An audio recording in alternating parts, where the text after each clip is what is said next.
Hi friends, எல்லோருக்கும் வணக்கம். இன்னைக்கு நாம கொஞ்சம் வித்தியாசமான ஈவினிங் ஸ்நாக்ஸ் ரெசிபி தான் பார்க்க போறோம். ஒரு கப் கோதுமை மாவு, 2 உருளைக்கிழங்கு இருந்தா இதை செஞ்சு கொடுங்க. வீட்டில் இருக்கவங்க விரும்பி சாப்பிடுவாங்க. இதுக்கு சைடிஷ் எதுவுமே தேவைப்படாது. வீட்டில் இருக்க குழந்தைங்கள்ல இருந்து பெரியவங்க வரையில விரும்பி சாப்பிடுவாங்க. இந்த ரெசிபியை எப்படி பண்றதுன்னு பார்க்கலாம் வாங்க.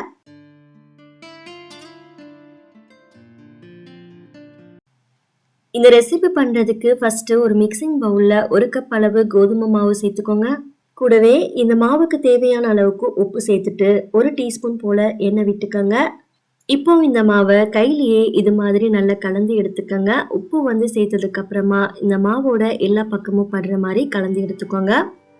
இப்போ இந்த மாவுக்கு தேவையான அளவு தண்ணி ஊற்றிட்டு நல்லா பிசைஞ்சு எடுத்துக்கோங்க. சப்பாத்தி மாவு பிசைகிற மாதிரியே தான், ரொம்ப ஹார்டாக இல்லாமல் சாஃப்டாக பிசைஞ்சு எடுத்துக்கோங்க. கடைசியாக மேலே கொஞ்சம் ஆயில் அப்ளை பண்ணிவிட்டு ஒரு 10 நிமிஷத்துக்கு மாவை ஊற வச்சிடுங்க. நெக்ஸ்ட்டு நாம் ஸ்டஃபிங் ரெடி பண்ணி வச்சிடலாம். ஒரு பவுலில் 2 வேக வச்ச உருளைக்கிழங்கு சேர்த்துக்கங்க. இது ஆறுனதுக்கப்புறமா இது மாதிரி கையிலேயே உதுத்து விடுங்க.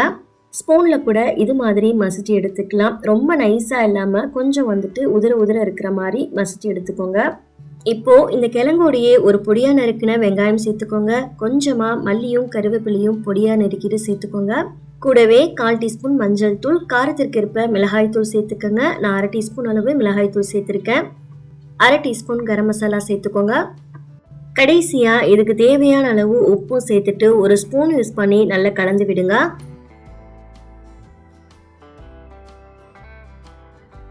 அவ்வளோதான், ஸ்டஃபிங் ரெடி ஆயிடுச்சு. இப்போ இதை ஒரு ஓரமாக எடுத்து வச்சிடுங்க.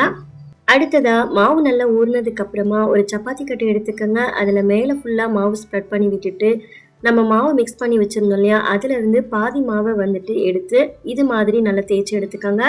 ரொம்ப மெலிசாக இல்லாமல் இந்த அளவுக்கு மொத்தமாக இருக்க மாதிரி தேய்ச்சி எடுத்துக்கோங்க. இப்போது நம்ம ரெடி பண்ணி வச்சுருந்த ஸ்டஃபிங்லேருந்து இதில் கொஞ்சமாக இதில் சேர்த்துக்கலாம். உங்களுக்கு தேவையான அளவுக்கு ஸ்டஃபிங் ஃபில் பண்ணிக்கோங்க. இதை ஃபில் பண்ணதுக்கப்புறமா நம்ம ரோல் பண்ணிக்கலாம். ஃபஸ்ட்டு கீழே இருந்து இது மாதிரி நல்லா மடித்து விடுங்க. மடித்ததுக்கப்புறமா நம்ம நல்லா அழுத்தம் கொடுத்தோம் அப்படின்னா ஸ்டஃபிங் வெளியே வராது. இப்போது ஃபுல்லாக இது மாதிரி ரோல் பண்ணிக்கோங்க. இதில் காமிக்கிற மாதிரியே ஃபுல்லாக ரோல் பண்ணிக்கோங்க. எக்ஸ்ட்ரா மாவு இருந்தாலும் பரவாயில்ல, ஃபுல்லாக ரோல் பண்ணி எடுத்துக்கோங்க. இப்போது சைடில் இருக்க எக்ஸ்ட்ரா மாவை கட் பண்ணிக்கோங்க. அப்படி இல்லை அப்படின்னா இது மாதிரி நல்லா 2 பக்கமும் மடித்து விட்டுருங்க. அவ்வளோதான். இப்போ இதை நம்ம சின்ன சின்னதாக கட் பண்ணி எடுத்துக்கலாம். ஒரு 2 இன்ச் வர மாதிரி கட் பண்ணி எடுத்துக்கோங்க. இதை கட் பண்ணதுக்கப்புறமா இதிலிருந்து ஒரு பீஸ் எடுத்துட்டு இதில் காமிக்கிற மாதிரியே கையில் இது மாதிரி நல்லா அழுத்தி விடுங்க. இது மாதிரி பண்ணும்போது நமக்கு அழகாக ஷேப் வந்துடும். ஸ்டஃபிங் வெளியே வராது. ஒரு பக்கம் நல்லா ப்ரெஸ் பண்ணதுக்கப்புறமா அடுத்த பக்கமும் திருப்பிட்டு இது மாதிரி நல்லா ப்ரெஸ் பண்ணி எடுத்துக்கோங்க. நமக்கு ஷேப் ஈவனாக கரெக்டாக வரும். கையிலேயே இது மாதிரி 2 பக்கமும் நல்லா அழுத்தம் கொடுத்துக்கோங்க. இதே மாதிரியே பேலன்ஸ் இருக்க மாவுலையும் ரெடி பண்ணிட்டு ஒரு பிளேட்ல எடுத்து வச்சுக்கோங்க. நாம இன்னைக்கு இதை டீப் ஃப்ரை தான் பண்ண போறோம். ஒரு அகலமான கடாயில் கொஞ்சமாக எண்ணெய் விட்டுட்டு இதை சேர்த்துக்கலாம். நீங்கள் தோசை தவால கூட எண்ணெய் விட்டுட்டு நீங்கள் சேர்த்துக்கலாம். இதை சேர்த்ததுக்கு அப்புறமா அடுப்பை மீடியமில் வச்சுருங்க. ஒரு பக்கம் நல்லா செவந்து வந்ததுக்கு அப்புறமா திருப்பி போட்டுட்டு அடுத்த பக்கமும் நல்லா செவந்து வந்ததுக்கு அப்புறமா இதை வெளியில் எடுத்துடலாம். இது வேகிறதுக்கு ஒரு 5 நிமிஷம் தான் ஆகும். ஸ்டஃபிங் ஆல்ரெடி நம்ம வேக வச்ச கிழங்கு தான் சேர்த்துருக்கோம்.